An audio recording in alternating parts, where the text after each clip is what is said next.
بسم اللہ الرحمن الرحیم۔ آج کا ہمارا موضوع ہے سلطان محمود غزنوی۔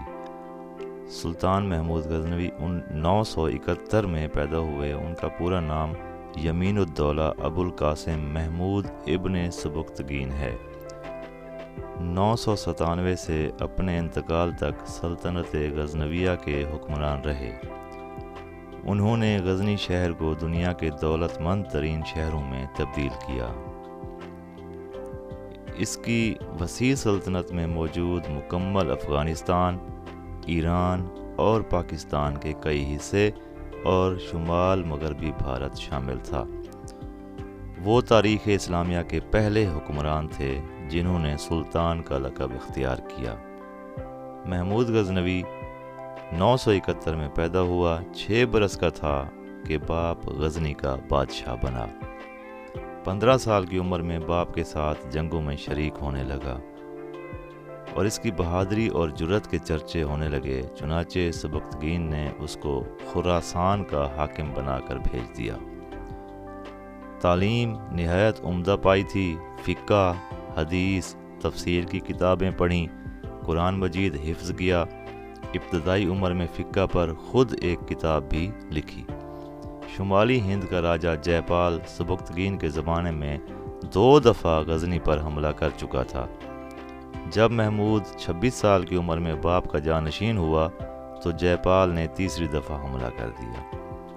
محمود نے اس کو سخت عبرتناک شکست دی اور گرفتار کر لیا۔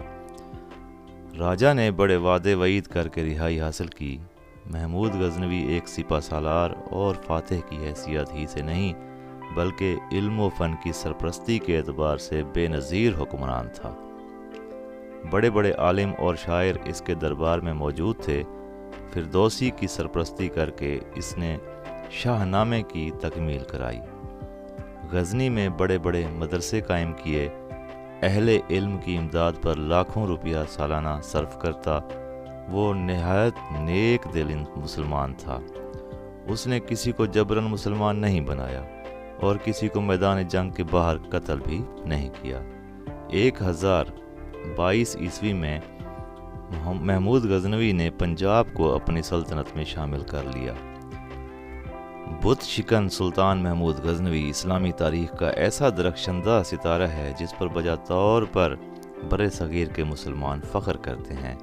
انتہائی کٹھن حالات میں اس نے ہندوستان پر لگاتار 17 حملے کیے اور ہر بار فتح و نصرت نے اس کے قدم چومے۔ بر صغیر میں ہندوؤں کے غرور کی علامت سومنات کے مندر کو 1026 عیسوی میں فتح کر کے اس خطے میں اسلام کی پہلی اینٹ رکھی۔ ہندوؤں برہمنوں نے محمود غزنوی سے استدعا کی کہ اس بت کی حفاظت کرے جس کے عوض اسے بہت زیادہ دولت دی جائے گی، تو اس نے یہ کہہ کر آفر کو ٹھکرا دیا کہ وہ بت شکن ہے، بت فروش نہیں۔ سلطان محمود غزنوی نے 1030 عیسوی میں 59 سال کی عمر میں وفات پائی۔ غزنی کے موجودہ قصبے سے 3 میل باہر اس کا مقبرہ ہے۔